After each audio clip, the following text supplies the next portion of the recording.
Unlock a faster, easier way to pay at Walmart, right from your phone. Let's dive into using Walmart Pay for a smooth, contactless checkout experience inside your favorite Walmart store.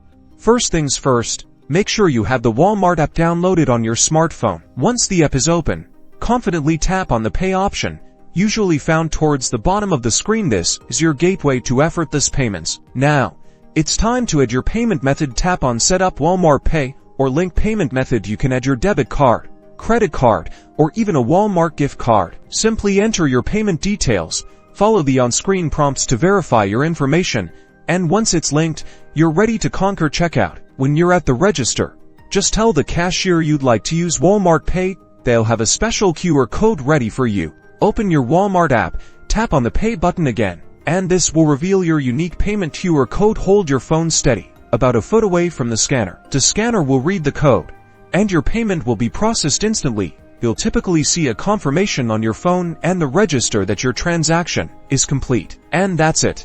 You've successfully used Walmart Pay. It's secure, convenient, and makes exiting the store a breeze. Happy shopping!